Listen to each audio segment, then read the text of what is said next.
உண்மையிலேயே எமது தமிழ் தலைமைகள் ஒன்றை யோசிக்க வேண்டும். இன்று நாம் செய்கின்ற ஒவ்வொரு பிழையும் மாற்றத்தை ஏற்படுத்த வேண்டும் என்று சொல்லி மக்கள் அவர்களுக்கு வாக்களித்தது. மரபு வேடத்தை பூண்ட இன்றைக்கு அனுர அரசானது வடக்கு கிழக்கை பிரித்ததும் சுனாமி கட்டமைப்பை உடைத்ததும் எமக்கான தீர்வை பெறக்கூடாது என்றதும் இனப்படுகொலையை செய்வதற்கு காரணமாக இருந்தவரும் அவரே. அவர் எந்த விதமான எங்களுக்கு தீர்வை பெற்றுத்தரப் போவதில்லை.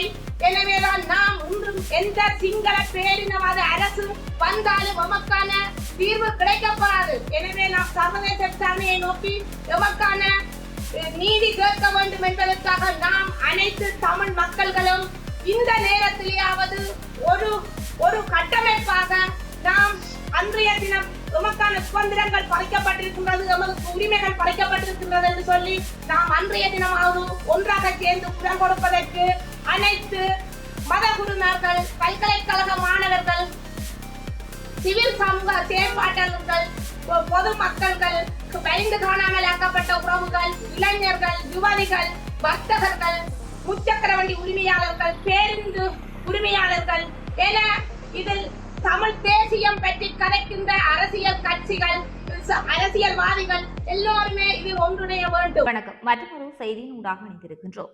எதிர்வரும் 4ஆம் தேதி இலங்கையின் சுதந்திர தினமாகவும் மக்களுக்கு கருப்பு தினமாகவும் பிரகடனப்படுத்தி வடக்கு கிழக்கு தழுவிய மாபெரும் போராட்டம் ஒன்றினை முன்னெடுக்க உள்ளதாக யாழ் பல்கலைக்கழக கலைப்பீட மாணவர் ஒன்றிய தலைவர் யதுசன் தெரிவித்துள்ளார். வவுனியாவில் இடம்பெற்ற ஊடக சந்திப்பின் போதே அவர் மேற்கொள்ளுமாறு குறிப்பிட்டுள்ளார். குறிப்பாக இந்த போராட்டமானது வடக்கு கிழக்கு தழுவிய ரீதியில் மேற்கொள்ளப்பட உள்ளது. அந்த வகையில் வடக்கு மாகாணத்திலே கிளிநொச்சி மாவட்டத்திலும் கிழக்கு மாகாணத்தில் மட்டக்களப்பு ஆகிய 2 மாவட்டங்களை மையப்படுத்தி குறித்த போராட்டமானது முன்னெடுக்கப்பட உள்ளதாக தெரிவிக்கப்படுகின்றது.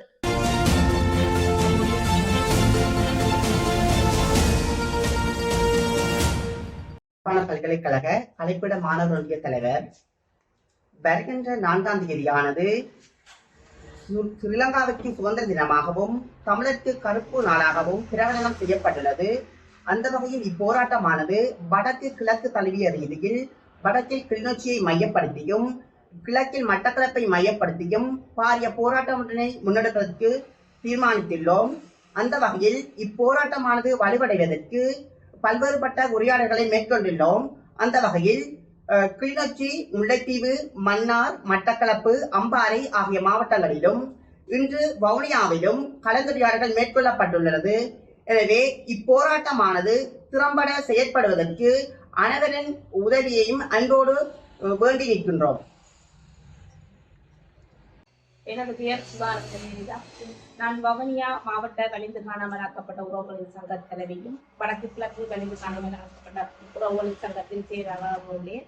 இன்றைய தினம் இந்த ஊடக சந்திப்பை மேற்கொள்வதற்கான காரணம், எதிர்வருகின்ற 4ஆம் தேதி இலங்கை சுதந்திர தினமாக பிரகடனப்படுத்தப்பட்டிருக்கின்றது. அதே போன்று வடக்கு கிழக்கிலே நாம் தமிழர்களாகிய நாம் எமக்கு எந்தவித சுதந்திரமும் கிடைக்காத போது நாம் அது கருப்பு நாளாக பிரகடனப்படுத்தி தொடர்ச்சியாக நாம் எமது சுதந்திரம் கிடைக்கும் வரை நாம் தொடர்ச்சியாக அந்த தினத்தை நாம் கருப்பு தினமாக அனுஷ்டித்து வருகின்றோம்.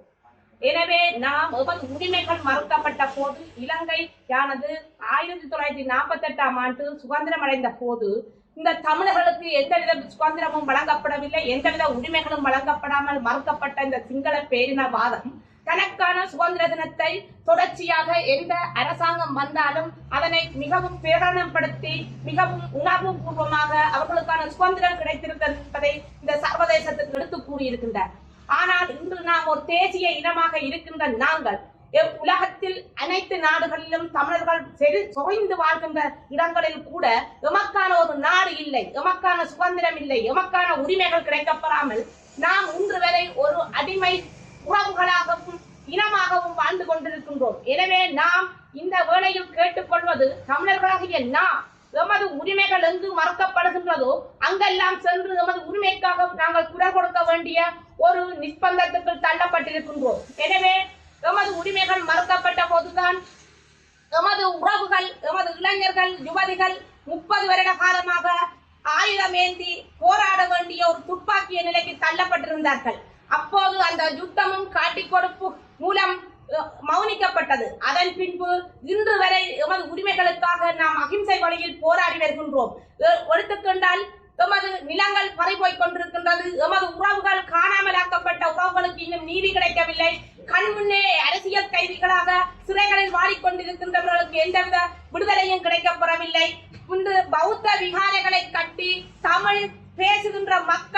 வடக்கு கிழக்கு மாகாணங்களிலே அவர்கள் சிங்கள பேரினவாத குடியேற்றங்களை செய்வதற்கு பௌத்த புத்த விகாரங்களை கட்டி எமது இடங்களை அபகரித்துக் கொண்டிருக்கின்றார்கள். இன்று எடுத்துக்கொண்டு பார்க்கின்ற போது தையட்டி விகாரையிலே சட்டவிரோதமான ஒரு தனியார் காணியிலே சட்டவிரோதமான புத்த விகாரை கட்டப்பட்டு இன்று அந்த காணியை அபகரித்துக் கொண்டிருக்கின்றார்கள்.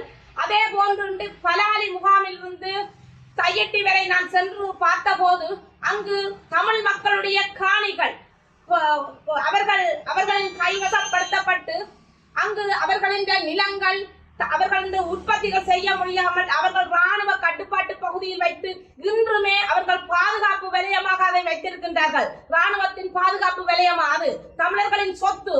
அந்த இடத்தை இன்று காலை 6 மணிக்கு அந்த வீதியை திறக்கப்பட்டால் பின்னேரம் 7 மணிக்கு பூட்டப்படுவார்கள். அதில் வாழ்கின்ற மக்கள் எந்தவித பாதுகாப்பும் இன்றி எந்த ஒரு வைத்தியசாலைக்கும் செல்ல முடியாத நிலையிலே அந்த தடுத்து வைக்கப்பட்ட கைதிகளாக இருக்கின்றார்கள். எனவே இப்படியான ஒரு நிலை இருக்கின்ற போது இந்த இலங்கையானது சுதந்திர தினத்தை பிரகடனப்படுத்தி செய்து கொண்டிருக்கின்றது.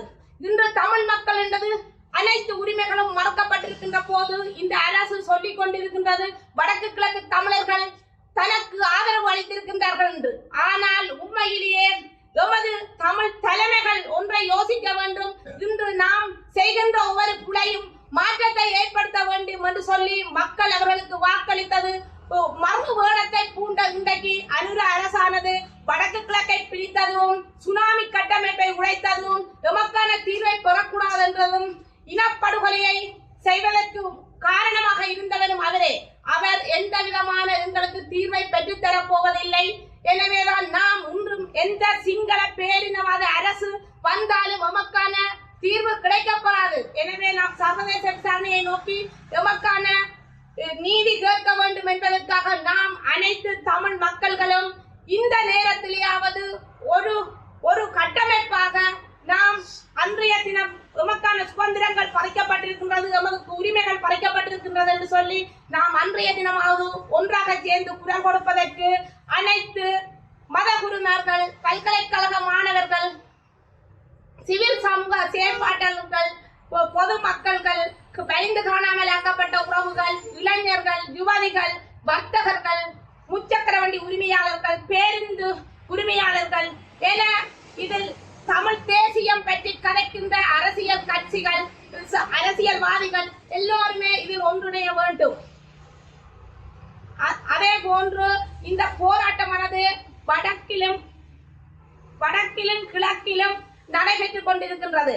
எனவே வடமாகாணத்திலே 5 மாவட்டங்களும் சேர்ந்து கிளிநொச்சி மாவட்டத்திலும் கிழக்கு மாகாணத்தில் 3 மாவட்டங்களும் பிரதிநிதித்துவப்படுத்தி மட்டக்களப்பிலும் இப்போராட்டத்தினை பல்கலைக்கழக மாணவர்களும் வலிந்து காணாமலாக்கப்பட்டவர்களோடு சேர்ந்து மத்திய அமைப்புகளும் சேர்ந்து இந்த மக்களுக்கான போராட்டமாக இதை நாங்கள் வலுப்படுத்தி இந்த போராட்டத்தை வெற்றி பெற செய்ய வேண்டும். இதனை இந்த போராட்டத்தின் ஊடாக தமிழ் மக்களுக்கான உரிமைகளை பெறுவதற்கு அனைத்து உறவுகளும் ஒன்று சேர வேண்டும். இந்த போராட்டத்தை வலுப்படுத்த வேண்டும் என்று இந்த ஊடக வாயிலாக உங்கள் அனைவரிடமும் கேட்டுக்கொள்கின்றேன். நன்றி.